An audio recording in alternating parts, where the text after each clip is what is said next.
Ya, nanapakevitra moa tsy maintsy anao anty direct ity androany. Eto ampanomboana tompoko dia fifaliana hoa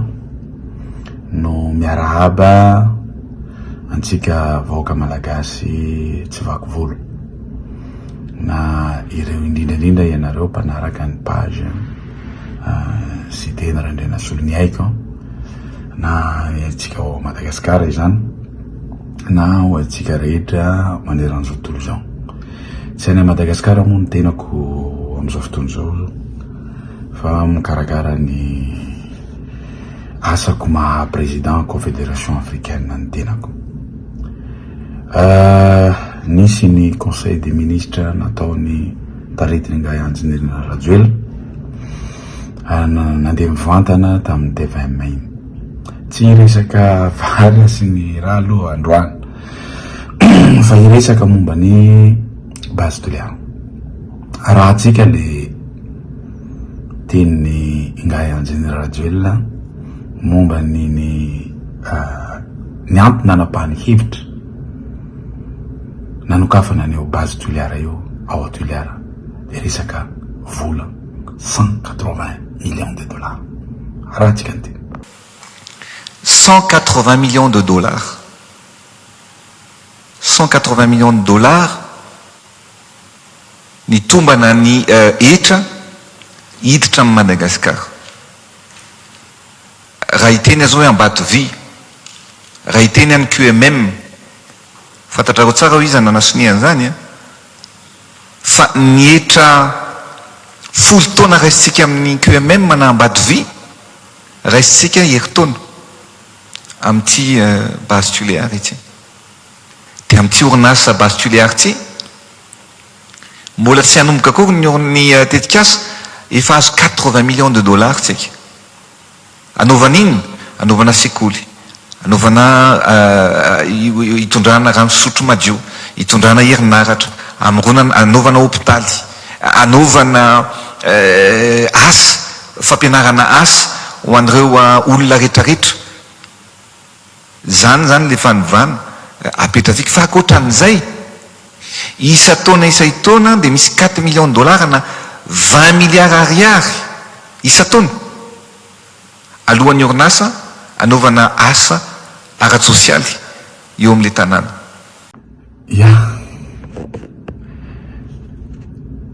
Zay ny antony nanapahany Ngahy Anjenérina Rajoelina hevitra hoe 180 millions de dollars. Fa inona kosa re tompoko nahatonga ny Ngahy Andriamatoa président Ratsiraka nandany fotoana nanao étude impact environnemental ary nijery hoe inona no voka-dratsiny ity société base toliara ty. Zavatra teneny hoe mahafaty io mety haparary atsika vaoaka ny Toliara. Raha tsika koa ny teny momba nyty fasimainty any Toliara ndresa 14 zareo te andresy lahatra ozy hoe ozy ny olona hoe ka zay ny teo io fasimainty io teo amin'ny tany misy anay tsy narary zay sy tsy maty zay de ozy le tsy manina tenena niara ny colonel Fanapera ny namako iny olona tao ambany fiadiko reny. Ozy hoe marina zany izy mbola tao anatin'ny kibotany teo ane tsy namparary tsy nafaty anareo fa izy mivoaka eo io ny problème. Raha isika mivory eto zao misy enimpolotsika eto zao izy raha samy mamoaka ny zavatra ao an-kibony sy isy tafajary mety fa samy mivoaka daholo. 9 taona zay nanao étude d'impact environnemental. Ny problème mipetraka de zao alain'ny olona le fasika alaindry zareo de raisiny le ilmenita miverina concentré fa tsy miparitaka ohatrany taloha ny monazite zay radioactif, misy radioactivité ao, mety misy uranium 238 ao. Zany zavatra zany hitondra leucémie, hitondra cancer ho an'ny fort-dauphin ary mety hitondra an'izany any Toliara raha tsy mitandrina. Misy loza mitatao anjaran'ny olona mahiratra mahatsiaro tena tia tanindrazana milaza hoe tandreny fa misy an'izao tandreny fa misy an'izao zay le izy entsika tsara président anankiroa nytantaranyity firenena ty samy hafa ny fanapaha-kevitra za olombelona isika tsisy rehefa tonga ny tsy mety zay na ny aretina zay na zavatra hafaty zay tadidiko tsara fotoana farany ny fandozanay tamin'ny mamako raha misy olona tena akaiky ny foko anisan'ny mamako dadako izy roa samy natsehako ny fotoana farany ny sarahanay momba andrak'izay fa za miresaka amin'ny dokotera teo hoe zay zavatra ilainy dokotera vonona mba hisauveko fiainan'ny dadako fiainan'ny mamako hitenenako hoe na 180 millions de dollars io na volany Elon Musk rehetra 400 milliards de dollars io arotsaka eo rehefa tsy mety le izy de tsy mety le izy resaka fahasalamana laboratoire nampiasaitsika na ny manam-pahaizana zay nijery akaikiny zay resaka fahasalamana zay tamin'ny voalohany izy nanda hoe tsy azo atao ny mitsanjaka an'io fa mety habara na hafaty ny vahoaka azy monina io ihany no ny teny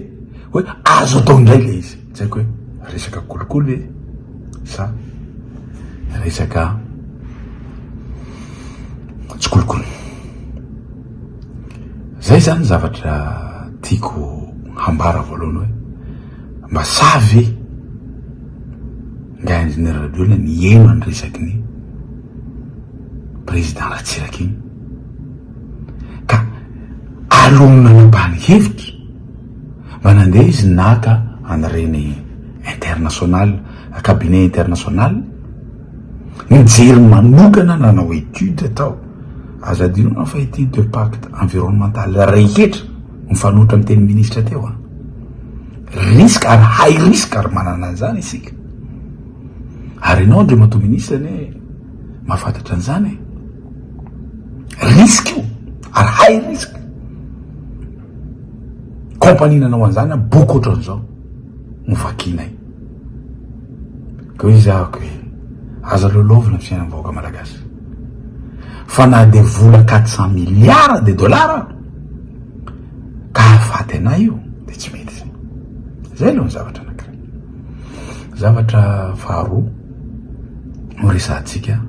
de resaka port zay na zay andriamatona da hoe notsika ny teny momba ny port ny tetikasa dia nanapa-kevitra tsy mampiasa ny portny Toliara am'izao fa anao kosa jeté aty avaratry ny tanàna ny Toliara intsika tsara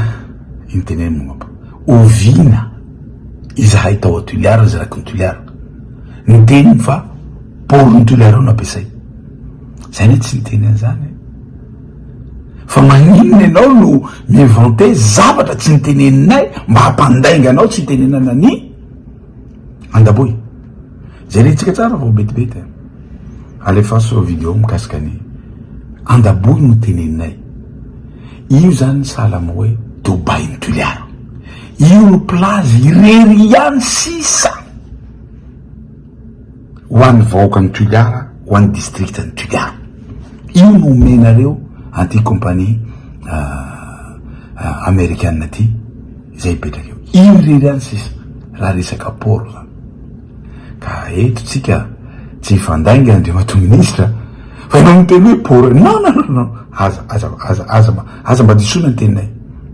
io le mba Dubainay e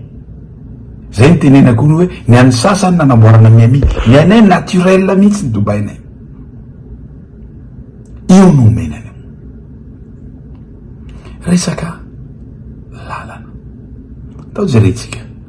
koa ny tenin'andriamato ministre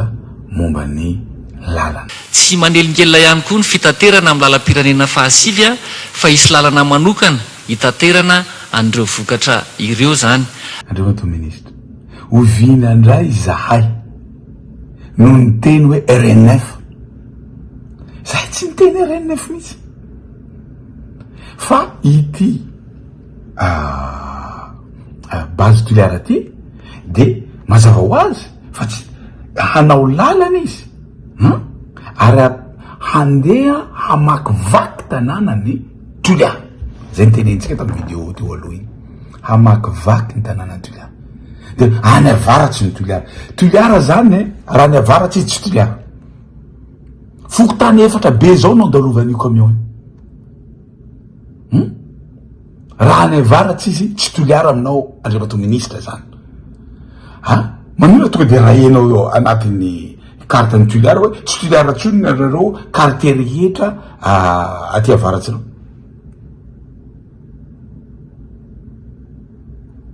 manomboky vao miala avy ana Belalanda fa quartier ny tuliara andriamato ministre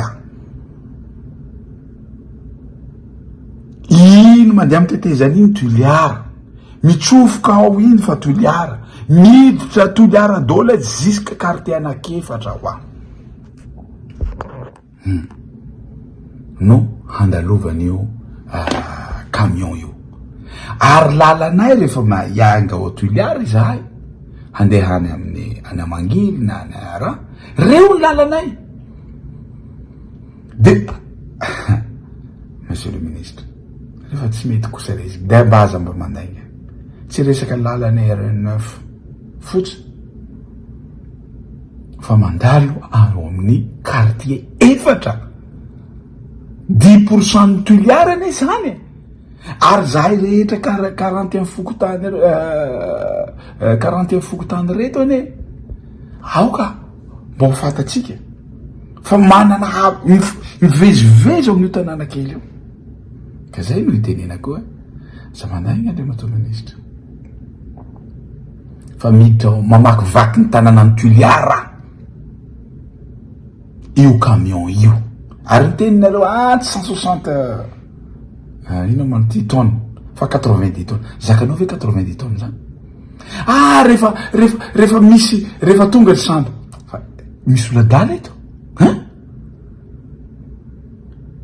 tous les 15 minutes niteneninareo zany gany teny an'zany masamy teny anao tsy mitena tous les 15 minutes sa adala reo société reo hoe de avelavela mipetraka eo tous les 15 minutes no hitaterana le no ananovany retour voasoratra zany andriamato ministre fa aza mandainga mivaoaka malagasy ianao aza mandainga amin'ny ngay rajoelona koa ianao resaka toerana angambany mazava ho azy aleoloha alefatsika ny vidéo nilazaina hoe le toerana ho izy izy any amin'ny toeram-pitrandrahana koa dia tsy misy tanàna tsy misy tanàna ao anatin'ny toerana hitrandrahana fa toerana zay lavitry ny tanàna raha ohatra hoe mihoatra amin'ny tanàna ny ranobe ohatra dia any amin'ny 6 kilometatra 10 kilometatra miala ny tanàna ny ranobe ny tanàna akaiky indrindra zany dia eo amin'ny 2 kilometatra sasany eo any avaratry ny fitrandrahana ary ny forêt Mikea dia tsy eo amin'ny toeram-pitrandrahana io fa any amin'ny 20 kilometatra mbola any avaratry ny toerana hitrandrahana ka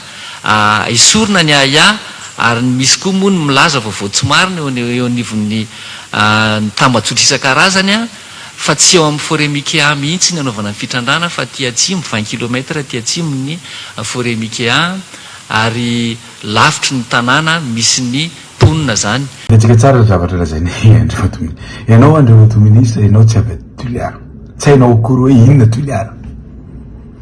tsy azo sarana amin'ny tuliara zanao hoe Mangila Ifaty tuliara ohatra ny tanàna ray ary rehefa mba tenao vakansy aty aminay ianareo na olona avy any andafy dia matetika tsy tuliara vilona ipetsaranareo samanao mandeha Mangila nareo Mangila 40 kilometers miarany tuliara donc zany 4 kilometers sisa tonga ao amin'ny tanàna io ao amin'io raha latsaky ny 10 kilometers aza mifandainga atsika raha avy ao Mangila fahazarahana le lalana fa atao refeso voldozeo mihitsy le izy latsaka dika zany ve de sahanareo hoe hisy helo fa mbola azavaiko io helo rehefa avy eo ho hadina hisy camion 180 hisy camion benare hiasa ao anatin'izany zavatra zany de miteny anao hoe tsy forenimike forenisa monsieur le ministre aza mifandainga atsika ianao hoe mahalala an'izany no zahay ala 3000 hectare parc New York io azotsika atao hoe maka hazo anankiray na vato anankiray tsy azo atao io zany tanàna misy anay io Mangily Ivaty Toliara io de io no ala anay ny tanàn-dehibe rehetra isina ala de io no ala anay 3000 hectare alainareo inareo miteny hoe tsy mandeha ny énergie tsy mandeha zao tsy mihitsy tsy mandeha zao de azafady andriamato ministre ala iainanay eo io 3000 hectare so de teny koa anao tsy ala le izy en plus le ala ao baobab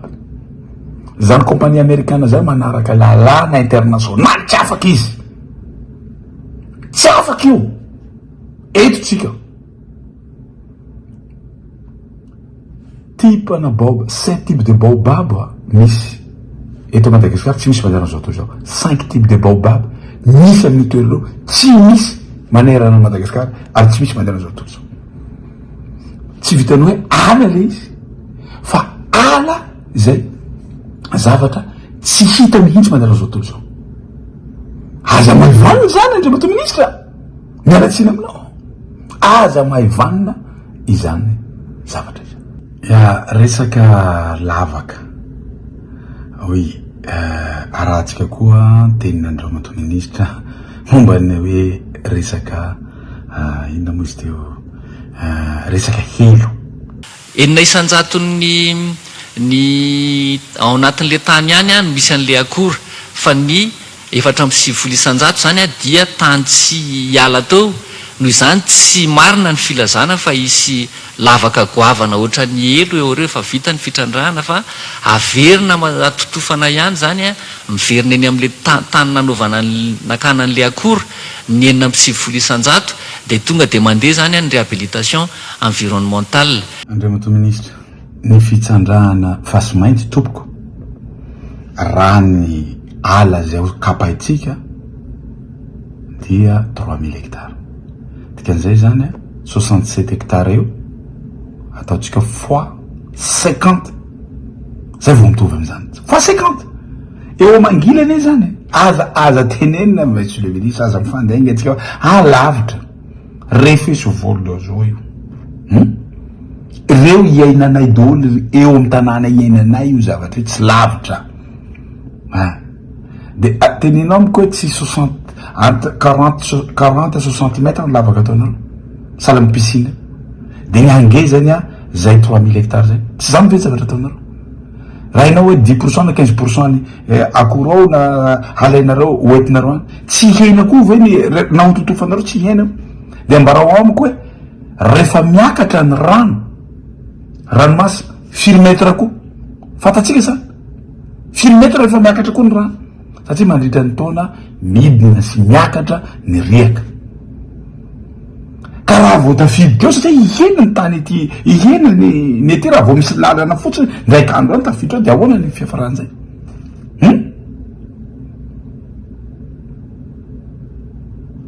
zany mandritra ny 30 taona ianao 90 tonnes tous les 15 minutes no zavatra halaila ao mandritra ny 30 amby taona ary tsy maintsy hotohizanareo ndray io ziska 4 taona zay zavatra zay nefa eo amin'ny tanàna eo fotsiny anaovanareo an'izay de mieritreritra atsika hoe normal zany raha lavitra tany io ok fa zany 10 kilometre eo amin'ny ala eo zany tsy mety zany fantatrika mitombo ny isampony misy olona mipetraka koa za tany misy any monsieur le ministre misy olona mipetraka ao misy fasanao manina filanareo daholo fasanare misy olona mipetraka ao misy fasanao misy fambolena ao tany ampiko resaka rano rano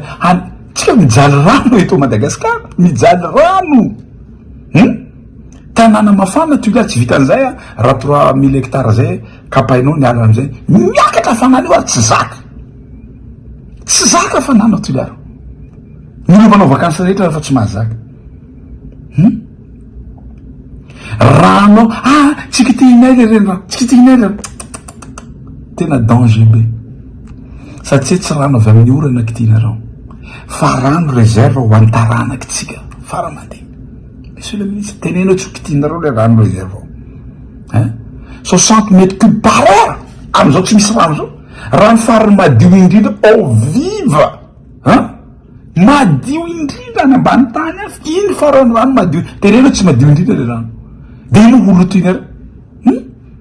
vaoko Tuileries fa io de tsy mety ino alaina raha misy fotoana hoe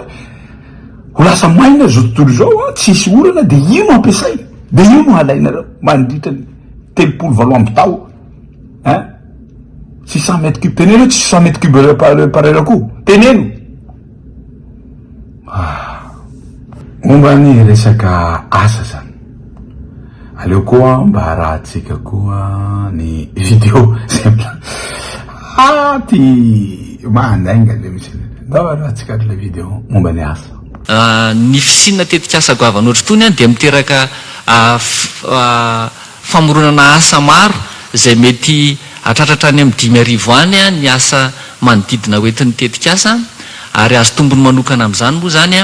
ny ponina any Tuileries any Ifotony satria dia efa ny fanarahana ny anomezan-danja manokana any Ifotony ary efa voalaza koa zany ao anatin'ny lalàna amin'ny fianarena kibon'ny tany amin'ny 779 ny fanomezana tombony manokana ny any Ifotony ary raha jerena ny isan-jato ny mpiasa de tsy tokony hihoatra ny 20 isan-jato ny mety hoe ho vahiny fa ny 20 isan-jato de tsy maintsy teratany avokoa aza mifandainga kosa re tompoko avoaya ny cahier de charge miteny an'izany rapitso fa tsisy zany 5000 ao izy ianao ny tamin'ny androny base Tuileries dia 350 ary eo ambany eo miteny hoe tsy voatery olona avy eto Tuileries izy ka androany ianao mahita 5000 anao ino firy camion raha iasa moa ino andriamanto ministre camion no iasa eo camion firy zany ampiasay pour 5000 personnes mba aza avao fa tsy hoe mody ho taritaritinareo fa ny asa very tompoko raha ny mpanjony fotsiny fa 30,000 raha reo hôtely rehetra reo hikatonareo tsisy olo-dala zao venandafika anao vakansy any amy helo tsisy olo-dala zany avena Madagasikara rehetra io ao firenena Madagasikara tia ka handeha anao vakansy any amy toerana anaovana hikatonareo hôtely reo firy mipiasa eo na hôtely io avao fa mihoatran'izay 5000 nao zay kako atsika mba ifanirika tsara fa nareo sady mamolo no somary de mbola mandainga no 5000 mbola tsy base Tuileries akory ary fa niteny novainzareo foana rehefa atakeko foana momba ny asa eo de eo resaka famboaran-dalana iny amboaran-dalana firy taona moa le izy rehefa vitan-dalanareo zany zay voroaka koa zany olona zany ary resaka installation de aza mifandainga andriamanto ministre fa ianao de anao io mihitsy no niteny mbola tsy vita cahier de charge ka 5000 nitanao ta izy azafady amin'ny farany de za moa mbola hanao video manokana de hanao conférence de presse koa any New York anoherako an'ity base Tuileries ty satria société boursier io ary zavatra tena nampalahelo de le fiainany vahoaka malagasy fiainany indrindra fa isika Tuileries zany lasa enjeu am'ty zavatra ty vonekeny conseil des ministres ny fanafahana ny suspension iny dia nanao fanarahana zay taritiny ngay ingénieur radio niaraka tamity orinasa américaine ty mba fatatsika moa le communication nataony orinasa io tsy maintsy avoakako aminareo zany fa zavatra anankiray ihany tiako tenena aminareo niakatra plus de 6% ny bourse ny orinasa io raha vao nisy fanarana zay taridiny ngay anjiny radio ina ny antony anisa point anankiray tanatin'ny communication nalefa tamin'ny bourse rehetra le nitenenana hoe vonona ny fanjakana malagasy hanova lalàna tonga ny fotoana iresantsika an'izany satria tsy maintsy ataoko koa conférence de presse io a New York ary resahako amin'ireo sénateur volany teo reo momba an'ity raharaha ny base tuliara izay mamotika ny environnement mamotika ary tsy mirespecte ny lalàna misy aty Madagasikara izay tsy ekeny lalàna amerikana izay indrinda mihitsy no nahatonga ny teny hoe tsy maintsy hiady hatramfara de sahatsika va hitena hanova ny lalàna isika zay lalàna rehetra mety manembatrembana an'io ary ny teny mihitsy le ragaha iny hoe mitantana an'ity orinasa ty hoe depuis miainako hoe mbola tsy nisy contrat ohatran'izany ary zavatra tsara ohatran'io zavatra hafaty atsika tsara amizareo satria ny fitondram-panjakana misy nyteny vona nova lalàna vona aseoko atsika amin'ny fotoana mahamety azy satria ao anatin'ny asa ty andafy ao io momba nyty amin'ny asako amin'ny Union africaine des judo ty de tsy maintsy aseoko atsika taritako ny saitrika vaoaka malagasy hoe mampalahelo fa lasa lolovina atao jeu de mots le izy zavatsy tsy nitenentsika resaka portsika por io mody atao hanao por vaovao tsy nitenentsika reniny fo hanao non tsy any le resaka ka izay no itenenako amitsika hoe tsy mety aminay io raha sa fotsiny nareo toerinareo iny resaka iny ngay izy moa ty président Ratsiraka de prouve-vo aminay malagasy akao mihitsy ny hoe cabinet maleo tena mihitsy handeha hanao étude an'io fa tsy mahafaty io na mahafaty io ka de zay resaka fohifohy za koa momba iresaka maromaro amy lehibe mpanohatra momba niny conseil des ministres iny satria adidiko ary raisiko andraikitra ny tsy maintsy mitondra fanazavana amitsika indrindrindra miresaka ekonomia de ny vahaolana avy aty amiko koa tsy maintsy apetra zay no tenena koa le vahaolana maharitra ny tokony hipetra hamahana ny olana rehetra fa tsapa zao fa vahaolana hoentiny izao fitondrana zao de tsy mamaolana profon'izany tsy voava resaka délestage tsy voava resaka rano tsy voava resaka fisondrotany vidim-piainana zay mbola tsy mety ho azavaiko ato azy sotra toko